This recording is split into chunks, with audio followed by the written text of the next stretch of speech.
Okay, people. As we get close to the end of the normal life cycle of EA FC 26, and when I say that the end of the normal life cycle, obviously it's going to keep getting supported. It'll get, I forget the word for it. It'll get artificially slowed down as future versions come out to kind of tilt you into buying the future version. I'm not going to buy any of the future versions because this one was so terrible that for me, I'm just done with EA, and it's a shame because there are some interesting games that come out from EA that I'd like. Uh, like I think the UFC game came out that looked really interesting, but it's made by EA, so I'm not going to pay for it. I'm not going to give money to EA. But anyways, um, I noticed this funny thing. I was playing with my club tonight, and I noticed this funny thing in the league table. Everyone, and not it's not quite everyone. There's a few glitches, but they'll jump out. But everyone in the league table, it feels completely manufactured. Look, it's all 8-4. There's a couple that aren't, but it's all 8-4 with the 15 goal difference. All of it. Like, what are the odds of this shit? How do we see no variation in these teams? How? Like, this is terrible. Um, I can't even scroll down anymore. I forget what the size is, but 18351 to let's see here. It's like 100. It's almost 100. Almost 100 games are identical. Crazy.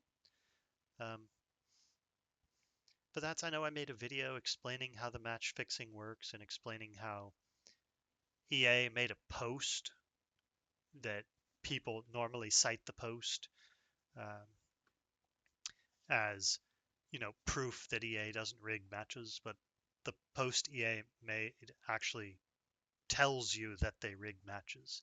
Um, and I'll go over it a little bit. One of the things that they say is because they were sued, obviously, they dismissed the lawsuit after meeting with the plaintiffs and all that. But they were sued and they were accused of using their uh, proprietary DDA, which they own a license. They own the IP for it. I forget what it's called. The patent. They own the patent for it. But DDA is not in the game, and it's been known to not be in the game. And so they say, okay, settle the lawsuit or dismiss the lawsuit, and say, yeah, we don't use DDA to rig games. But the problem with that statement is you have to understand EA is a very litigious company. So when they tell you we don't use DDA to rig games, that doesn't mean we don't rig games. You see, they legally can't tell you they don't rig games because they do rig games. If they said we don't rig games, you could sue them because they're making a false claim, a false advertisement about their game, and they have no contest for that because they rig games and they've been rigging games for almost 20 years.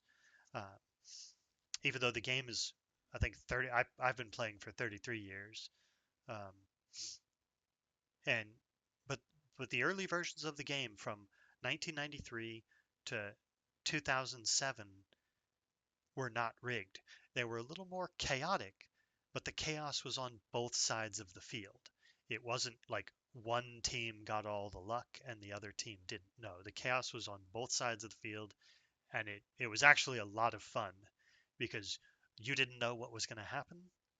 You could get completely screwed one minute, and then your friend would get completely screwed the next minute, and it was hilarious.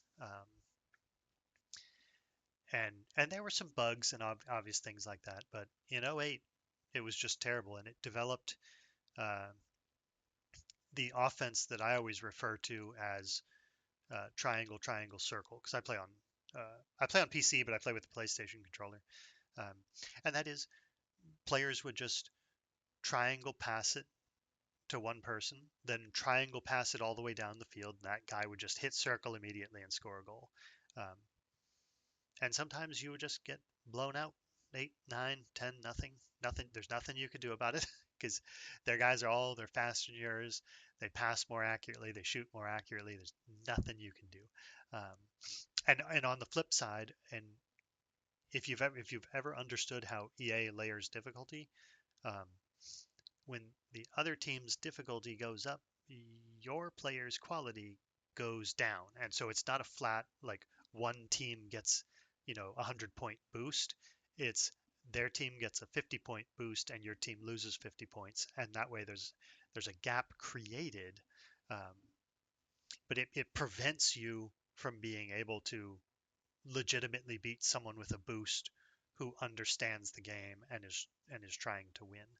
Um, and we actually saw a correction to that in, I believe, 1.5 is we saw the boost get amplified, and I think that's because they track boosted win rate behind the scenes, and I don't think they were getting the win rate that they wanted, which is that win rate is key to player retention. Um, and so, and if you understand games like multiplayer games, um, skill-based matchmaking is not real.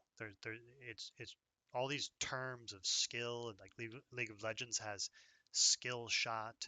Um, those are all fake terms. They're just putting skill on it.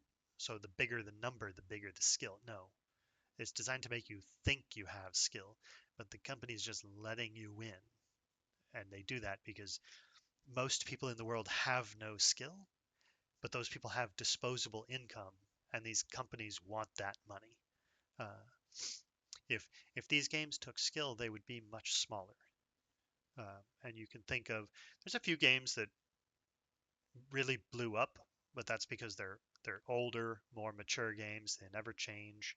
You don't have to pay to play them at all, like chess. Chess is obviously a game of a great deal of skill. Um, but League of Legends is essentially rock, paper, scissors. Um, and even though you can watch rock, paper, scissors tournaments, it is not a game of skill. It is a game of chance. Uh, but yeah. So, anyways, this video turned into a bit of a rant. Sorry about that. But it was just about this. Yeah, the game state manufacturing, and there's no skill. You don't matter to the game at all. Like your money does. And by feeding you wins, they know they have good odds of getting you to pay for little things in game. Uh, and that's just awful. I've always pushed my two suggestions for this game are, you know, take out the boost, right? Or sorry, three suggestions. I always get this one mixed up in my head, but take out the boosting, and they're not going to do that because that makes too much money. Um, but you take out the boosting, all of the passing, shooting, all of that is on manual, right? So you can play in like the noob league on automatic, um, but the actual com- pseudo competitive stuff, it's all on manual. Your manual shooting, manual passing, ma- through balls, cross, everything, all manual. Um, and there's a couple of bug fixes, but I'm not going to list those in improvements to the game. Um, I'll list them next. But the other one is make the practice actually relevant to what the player is doing. For example, um, if you guys go and you do header practice in the little practice mode, it will tell you um, that hey, this is like it's manual heading because online it's manual heading. Yeah, but online it's also massively decreased accuracy. So how are you supposed to practice when practice is A and game is Q? You need to be practicing Q. Um, but they don't think about that because the game is designed to make you think you have skill, and when you're losing, you're just getting unlucky, and when you're winning, it's because you're a skill god. Um, but if you were a skill god, you wouldn't be on this game. But Yeah. So if and then lastly, to end the rant here, if we look at bug fixes, one of the things players don't understand is um, the chase.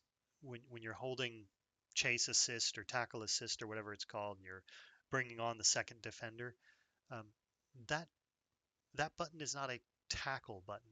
A lot of people think it's going to run up and tackle, but it doesn't, because the chase is targeting the back of the player, not even the front of the player or the ball. It's aiming for the back of the player. That's why it's known as the chase button, no matter what EA has renamed it to. It was originally named the chase button, and the AI for it has not changed because the functionality has not changed. They want you to chase. It's not to tackle. When it was the tackle button, it was way too easy to just double team somebody, and there's nothing they can do because the angle and the intercept angles lock down the front 180 degrees of your opponent. Um, and then before he's locked down, you can just break the chase, and then he can't. He's just giving you the ball. And if he doesn't try to pass out of it, then it's too late for him to pass out of it. He just gets murdered. Um, but that doesn't exist in the game anymore. Hasn't been in since, I want to say, 2017 or 18 is when they introduced the chase button. I could be wrong, but it has been terrible. Uh, but yeah, um, enjoy the game. Let me know if you guys are playing and you guys see the same weird oddity in your tables. Hey, feel free to share it in the comments.